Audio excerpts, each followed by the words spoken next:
Hi welcome to Aksharagalam TV.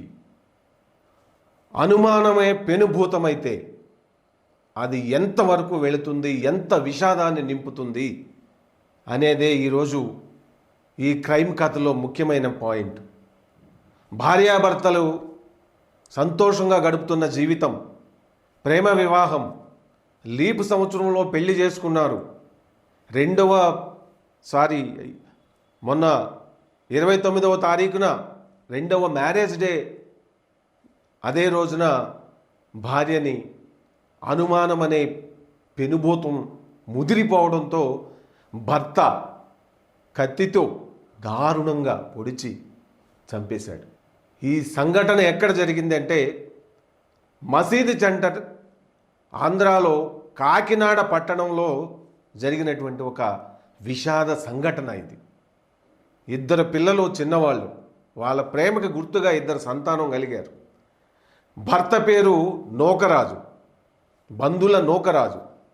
పప్పుల వీధికి కాకినాడలో మసీదు సెంటర్ దగ్గర పప్పుల వీధిలో వీళ్ళు నివసిస్తుంటారు. ప్రేమ వివాహం జరిగింది 2016 ఫిబ్రవరి 29వ తారీఖున వాళ్ళ వివాహం జరిగింది. ఇద్దరు సంతానం, పాప బాబు. సంతానం ఆనందంగా సాగిపోతూ ఉంది కుటుంబం. భర్త ఫ్యాబ్రికేషన్ కాంట్రాక్టర్. ఆ పని నిమిత్తం బయటికి వెళ్తుంటాడు. 2-3 రోజులు, 3-4 రోజులు, ఒక్కోసారి వారం రోజుల పాటు కూడా ఆ పని నిమిత్తం బయట ఉండాల్సిన పరిస్థితి ఉంటుంది. అయితే తను బయట ఉంటున్నప్పుడు తనకి ఎక్కడో అనుమానం తన భార్య మీద మొదలైంది. ఆ అనుమానం అనేది ఒక్కసారి వస్తే అది మహా ప్రమాదం అంటారు పెద్దలు. అందుకే మన పెద్దలు అనుమానం భూతం లాంటిది. ఎందుకంటే భూతం అనేది మన మైండ్లోకి వస్తే అది ఎప్పుడు మనల్ని భయపెడుతూనే ఉంటుంది. అట్లాగే భార్యాభర్తల మధ్య అయినా ఎక్కడైనా అనుమానం అనేది మహా ప్రమాదకరం. అందులో భార్యాభర్తల మీద, భర్తకి భార్య మీద అనుమానం వస్తే అది విషాద సంఘటనలకు దారితీసినటువంటి సందర్భాలే ఎక్కువ ఉన్నాయి. ఈ నూకరాజు అతని భార్య, ప్రేమించి పెళ్లి చేసుకున్న అతని భార్య దివ్య, వీళ్ళ సంఘటనలో కూడా మహా విషాదమే జరిగింది. నూకరాజు తన పని కోసం బయటికి వెళ్ళి అట్లా 4-5 రోజులు, 5-6 రోజులు ఉన్న తర్వాత ఇంటికి రావడం అనేది జరుగుతూ ఉంది. ఇలా 10 ఏళ్ళు వాళ్ళ జీవితం ఆల్మోస్ట్ సాగిపోయింది, జరుగుతూ ఉంది. ఈ పరిణామ క్రమంలో అతనికి ఎక్కడో తన మైండ్లో తన భార్య మీద అనుమానపు పురుగు పడింది, ఆ మొలక పడింది. అది ఇంతింతయి వటుడింతయి ఎక్కడ వరకు వెళ్ళిందంటే తన భార్యని హతమార్చే వరకు వెళ్ళింది. బుధవారం అంటే మొన్న లీపు సంవత్సరం 22వ మ్యారేజ్ జరుపుకుంటే 2వ మ్యారేజ్ డే వాళ్ళకి. కానీ ఆ రోజే భార్యని వాళ్ళ పెళ్లి రోజే దారుణంగా కడతీర్చాడు. బుధవారం ఎప్పటి నుంచో గొడవలు జరుగుతూ ఉన్నాయి. తన భార్య మీద అనుమానంతో అతను ఇంటికి వచ్చిన ప్రతిసారి ఈ మధ్య కాలంలో గొడవలు పెట్టుకోవటం, అది చుట్టుపక్కల వాళ్ళకు కూడా పెద్దగా కేకలైనా గొడవలైనా ఈ మధ్య జరుగుతూ ఉన్నాయి. ఏదో అని వాళ్ళకు కూడా రొటీన్గా అది అలవాటు పడినటువంటి ఒక ఇదిగా మారిపోయింది. మరి బుధవారం మాత్రం జరిగిన గొడవ, ఆ గొడవ తన భార్యని హతమార్చే వరకు వెళ్తుందని దివ్య అది ఊహించి ఉండదు. అంటే నూకరాజు భార్య. బుధవారం ప్రారంభమైన గొడవ గురువారం ఉదయం కూడా కంటిన్యూ కావడం అనేది జరిగింది. అదే రోజు ఆ చుట్టుపక్కల జనాలు ఈ మధ్యకాలంలో తరచుగా ఇట్లా గొడవలు జరుగుతూనే ఉన్నాయి కాబట్టి ఇది కూడా అందులో భాగమే అయి ఉంటుందని చెప్పి అనుకున్నారు. కానీ ఆ గొడవ ముదిరింది. ఇంట్లో కేకలు పెద్దగా వినపడుతూ ఉన్నాయి. భర్త నూకరాజు, భార్య దివ్యాల మధ్య గొడవ చాలా తారాస్థాయికి వెళ్ళింది. చివరికి భార్య బయటికి వచ్చింది.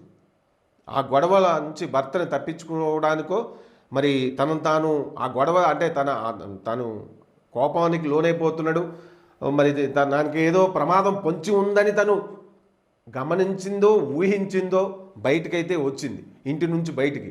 కానీ అప్పటికే నూకరాజు తన భార్యని ఇది చేయడం కోసం తెచ్చిపెట్టుకున్న కత్తితో దాడి చేశాడని మనకి తెలుస్తూ ఉంది.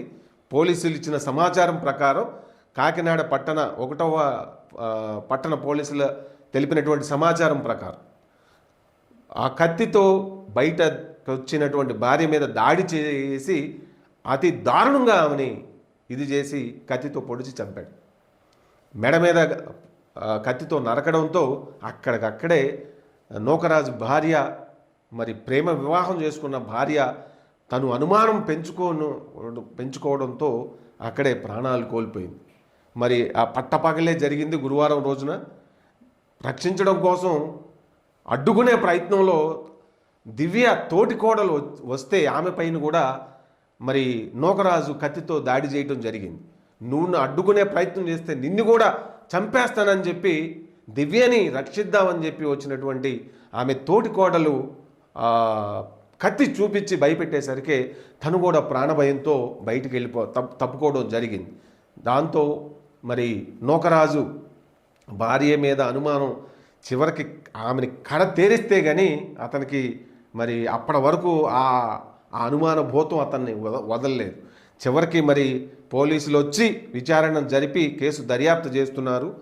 మరి అయితే ఆ భార్యని చంపేసిన తర్వాత నూకరాజు డైరెక్ట్గా వెళ్ళి పోలీసులకి లొంగిపోయినట్లుగా తెలుస్తూ ఉంది. మొత్తం మీద ఈ నూకరాజు దివ్య మరి భార్యాభర్తలు, ఇప్పుడు పిల్లలు తల్లి లేని పిల్లలు అయిపోయారు. సరే, ఇతను మగవాడు కాబట్టి జైలుకి వెళ్ళొచ్చి మరి మళ్ళీ ఏదో రెండో మ్యారేజ్ చేసుకున్న ఒకసారి అనుమానభూతం ఏర్పడిన మగవాడికి అది జీవితాంతం ఉండే అవకాశాలు ఉండవా? అప్పుడైనా సంతోషంగా ఉంటాడని చెప్పి భార్యను మళ్ళీ రెండోసారి అయినా, అది జరగకూడదు. పిల్లలు ఉన్నారు, ఆ పిల్లల్ని జాగ్రత్తగా పెంచాల్సినటువంటి బాధ్యత ఉంటుంది. కానీ ఈ అనుమానం అనే రోగం మగవాళ్ళకి భర్తలకి భార్యల మీద వచ్చినా, భార్యలకి భర్త మీద వచ్చినా ఆ కుటుంబంలో ఏదో రకమైనటువంటి డిస్టర్బెన్స్ జరిగే అవకాశాలు ఎక్కువ ఉంటాయి. మగవాళ్ళకి అనుమానం అనేది భార్యల మీద వస్తే అవి వాళ్ళని కడదేర్చే వరకే వెళ్ళే సంఘటనలే ఎక్కువగా జరుగుతూ ఉంటాయి. నిజంగా ఈ విషయంలో కూడా మరి నిజంగా దివ్య ఎటువంటిదో, ఆమె ఇతను అనుమానం అంటే భార్య అందంగా ఉంది కాబట్టి, నేను ఇంటికాడ ఉండట్లేదు కాబట్టి ఇంకా వేరే వాళ్ళతో మరి ఏదైనా ప్రేమలో పడిందని ఇతను ఊహించుకున్నాడు. ఏమి జరిగిందో ఏదేమైనప్పుడు కూడా ఇది మహా దుర్మార్గమైనటువంటి సంఘటన. మరి పిల్లలు అనాథలు అయ్యారు, తల్లి లేని పిల్లలు అయ్యారు. మరి మొత్తం మీద అతను జైలు పాలు అవుతాడు. అయితే అతను లొంగిపోయిన విషయం అతనికి తానంతట తాను లొంగిపోతే పోలీసులు మాత్రం ఆ విషయాన్ని ధృవీకరించలేదు అనేటువంటి సమాచారం కూడా మనకి తెలుస్తూ ఉంది. మొత్తం మీద ఈ అనుమానం అనే రోగం మహాప్రమాదం. భార్యాభర్తల మధ్య ట్రాన్స్పరెంట్గా ఉంటేనే ఆ కుటుంబం సవ్యంగా ఉంటుంది అని చెప్పడానికి ఈ నూకరాజు దివ్యల క్రైమ్ కథా చిత్రం అనేది ఒక ఉదాహరణ. ఇది మరి భావోద్వేగాలు, ఎమోషన్స్తో ఉంటుంది జీవితం అంటే. ముఖ్యంగా భార్యాభర్తలు అన్నప్పుడు సంసార జీవితం ట్రాన్స్పరెంట్గా, ఇది ఒకరి మీద ఒకరికి నమ్మకం అనేది చాలా ముఖ్యం. ఒకరినొకరు గౌరవించుకోవడం అనేది కూడా చాలా ముఖ్యం. పిల్లల పట్ల బాధ్యత, ఇవన్నీ కూడుకున్నది ఒక బాధ్యత. సంసారం అంటేనే పెద్ద బాధ్యత. ఆ బాధ్యతలో ఇద్దరి పాత్ర ఈక్వల్గా ఉండాల్సినటువంటి ఇది ఉంటుంది. లేదంటే పిల్లలు అనాథలైపోయి మా తల్లిదండ్రుల కారణంగా వాళ్ళు జీవితాన్ని కూడా మరి కోల్పోయేటువంటి సందర్భం ఉంటుంది. మొత్తం మీద ఇది చాలా చాలా విషాదకరమైనటువంటి సంఘటన.